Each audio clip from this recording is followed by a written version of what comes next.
Assalamualaikum warahmatullahi wabarakatuh. Teman-teman, kembali lagi di channel Misterius dan Belajar. Kali ini saya dengan Pak KS, ini Pak Kepala Sekolah dari suatu SMA swasta di Bandung. Kali ini kita akan membahas akan melihat, meninjau bagaimana perspektif dari suatu lembaga tentang maraknya adanya praktek nikah pada pelajaran PAI di tingkat sekolah menengah atas. Ini marak sekali loh teman-teman ya. Banyak sekali kalau kita searching di YouTube, ini banyak sekali. Misalkan kita coba lihat ya, ini praktik nikah di banyak Pak, ini Pak, banyak ya, kita coba lihat. Perlu diketahui teman-teman bahwa ini Pak Diki Irawan ini seorang kepala sekolah di sekolah SMA swasta ya. Jadi mungkin beliau dari segi kebijakan, dari segi mungkin dari segi kurikulumnya mungkin dibahas atau gitu mengenai praktek nikah ini masuk gak? Misalnya ada dana bos atau untuk praktek atau gimana ya? Gitu ya. Ini bukan main-main ya. Untuk tingkat praktek. Nah ini Pak, yang satu ini ya. Ini praktek nikah mata pelajaran PAI SMAN 2 Banjar di Banjar ya. Ini viewernya 1,6 juta Pak. Viral sekali ini Pak. Dari sejak 1 bulan yang lalu diupload. Jadi 1 bulan sudah viewersnya itu sudah 1,6 juta. Nah sementara subscribernya ini Seman 2 Banjar ini 5,2 ribu ya, 5.200 gitu. Kita lihat Pak ya, lihat coba. Kita lihat. Oh Pak, lihat Pak. Ya kan luar biasa ini Pak. Coba dari segi tampilannya ini foto preweddingnya gitu ya. Padahal ini praktek loh Pak. Sekolah. Masya Allah, keren kan ya? Ini pengantin prianya, ini pengantin wanitanya. Cantik banget. Itu belakangnya tamu-tamu undangannya, siswa-siswinya.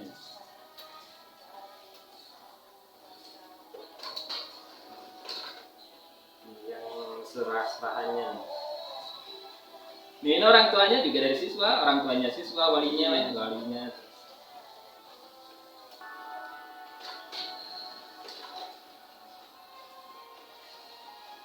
Nah ini Pak Lebenya nih. Pak Lebenya. Iya. Nah, siswa juga. Iya, siswa juga. Ini disaksikan oleh guru-guru. Nah ini.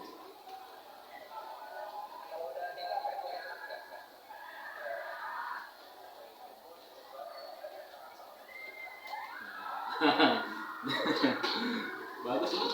Ya.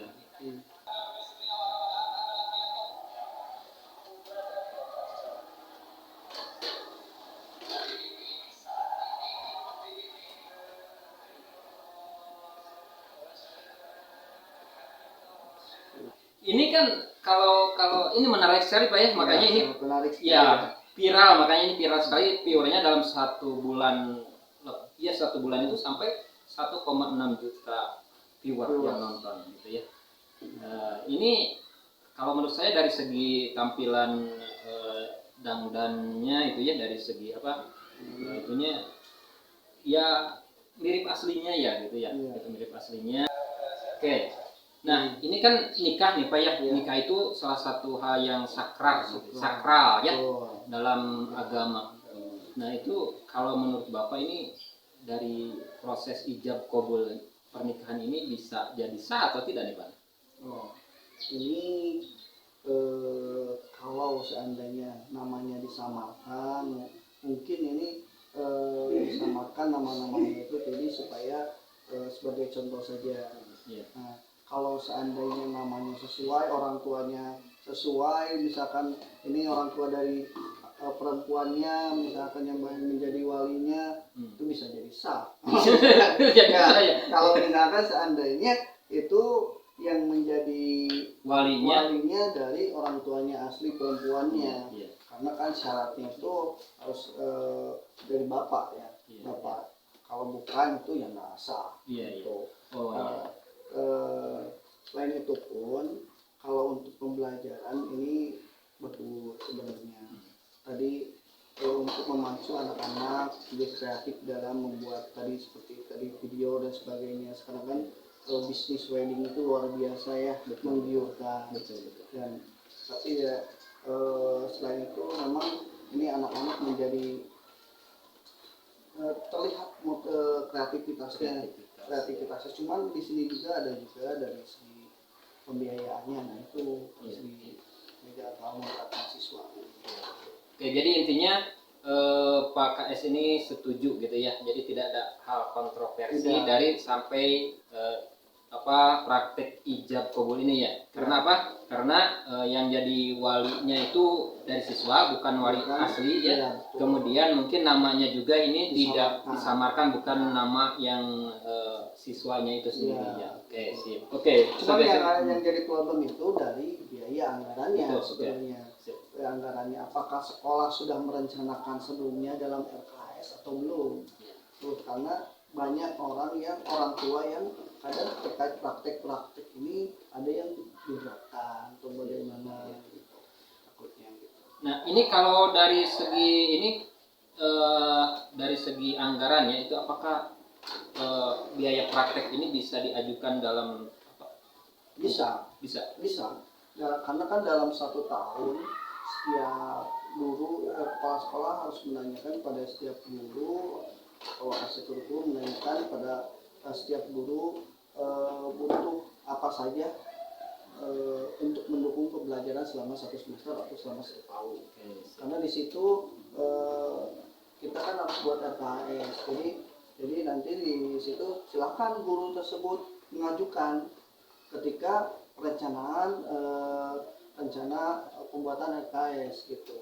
Dari tiap-tiap wakasek, mau itu wakasek kurikulum, wakasek kesiswaan, misalkan para guru nantinya itu dipetakan. Cuman nanti akan ada porsi-porsinya, karena kan sekolah harus melihat juga kalau sekarang itu kan kita harus mengacu pada hasil raport pendidikan. Penggunaan dana BOS itu harus berdasarkan raport pendidikan. Nah, di mana lemahnya itu pun nanti dari kementerian ada beberapa rekomendasi yang harus kita utamakan gitu. Oke, terima kasih Pak KS. Kita lanjutkan ya. Nah, ini luar biasa ini sebetulnya profesional banget ya, ya dari segi. Kadang wedding juga bisa jadi kalah sama ini ini ya. Jadi ini juga sebenarnya bisa menjadi program salah satu masuk ke program kewirausahaan untuk anak sebenarnya. Kewirausahaan. Jadi siapa tahu ketika mereka lulus mau buat wedding organizer gitu kan, bisa nantinya mereka itu bisa mencari uang lewat hobi-hobi mereka ini dengan kreativitas mereka.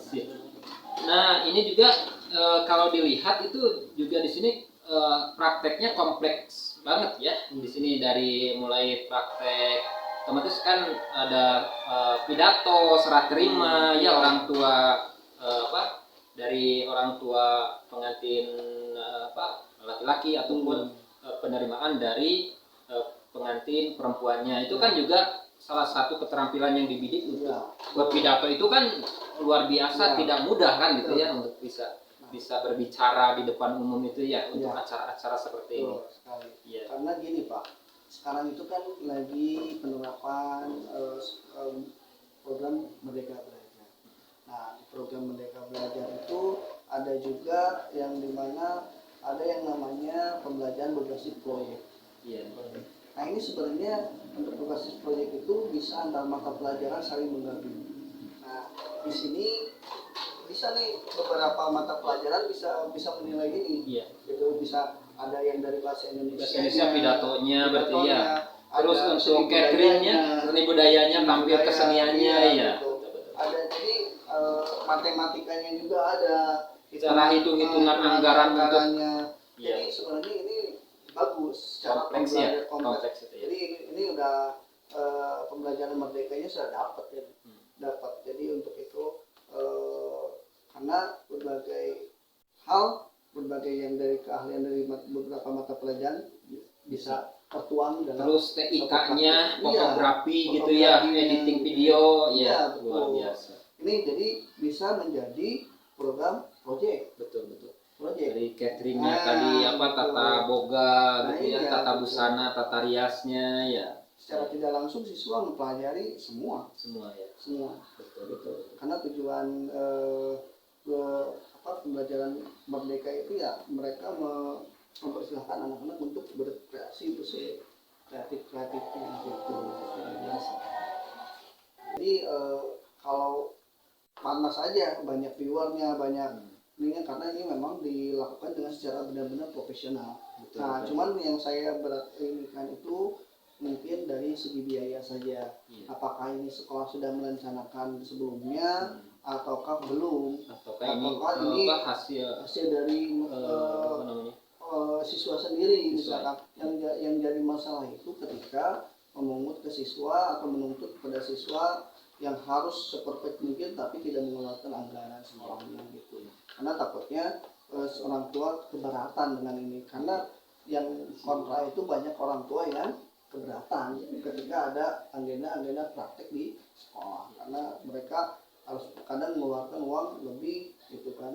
Sedangkan ini kegiatan ini biasanya tidak dikasih tahu sebelumnya. Jadi sekolah harus benar-benar ininya, karena kalau dari menyiapkan itu dari semua butuh puluhan juta, Pak. Iya betul. Karena ini hampir mirip banget ya. Iya hampir mirip banget. Yang jelasnya mah dari segi pakaian, dari segi dekorasi itu pasti ya kata Pak Yus tadi pasti sewa. Iya. Kalau itu semuanya anak yang membuat dalam waktu 100 semester atau kayak gimana gitu. Jadi dari awal ditugaskannya itu ketika masuk kita akan ada mengadakan praktek misalkan nikah. Nah itu sudah direncanakan dari awal kita tahu. Nah pokoknya ini progresnya silakan kerjakan dalam waktu 1 semester misalkan. Semuanya tidak boleh ada misalkan menyewa harus hasil karya sendiri. Nah itu baru lebih ini lagi ya. Jadi kalau misalkan dari background itu sewa dan kalau dari baju misalkan itu kan berat juga. Ya, oke. Begitu teman-teman, ternyata praktek nikah untuk di kalangan pelajar SMA ya, gitu. Pelajar SMA ini cukup viral ya. Jadi beberapa sekolah banyak yang menyelenggarakan atau mengadakan praktik nikah untuk dikhususkan mata pelajaran PAI gitu ya. Memang harus tahu, paling tidak tahu gitu. Iya betul. Nah kemudian ini kalau dari segi sosiologinya nanti setelah praktek nikah ini, apakah yang pengantin ini, yang praktek pengantin ini nanti akan jadi ada dampak lain nggak setelah itu? Misalnya besoknya mereka malah jadi pacaran, jadi jadian, atau misalkan ada mereka malah dampak negatifnya nih, akan kita udah nikah nih kemarin nih misalkan gitu. Bisa jadi kita kan udah nikah kemarin nih udah sah, yang lain udah ini kan gitu, jadi kita boleh dong pacaran kan gitu. Seperti itu ya, seperti itu. Jadi dikhawatirkan, kalau menurut saya nih dikhawatirkan nanti untuk anggapan dari anak-anak ya, dari anak-anak yang lain, karena mungkin anak-anak itu tidak melihat dari segi penilaian KIKD gitu ya, kompetensi dasar pembelajaran yang ingin dicapai, yang ingin di kemampuan yang ingin dikuasai oleh peserta didik. Mungkin mereka masih mikirnya yang rame-rame ya gitu, seperti takutnya dikhawatirkan seperti itu, atau nanti malah akan marak di sekolah tersebut nanti banyak yang berpasang-pasangan gitu, maksudnya nanti untuk tahun depan kita pengantinnya. Ya makanya harus di situ sebagai gurunya harus mampu menyampaikan ya dengan baik. Menyampaikan dengan baik, ada keterbatasan. Betul. Yang seharusnya kalau di nikah asli misalkan bersentuhan boleh, kalau sudah akan ini jangan gitu. Kalau misalkan ya pokoknya kalau guru akhirnya agamanya ya harus tegas aja. Iya. Jangan sampai seperti itu. Sip. Terima kasih Pak Diki ya. Pak Diki Irawan MPD ini salah satu kepala sekolah dari sekolah SMA swasta di Bandung yang sudah memberikan penjelasan yang cukup luar biasa ini terkait dampak positif dan negatif dari praktik nikah. Ya, bagaimana menurut Anda? Apakah ini akan membawa dampak positif atau negatif? Diserahkan kepada Anda semua. Terima kasih. Assalamualaikum warahmatullahi wabarakatuh. Terima kasih Pak Kades.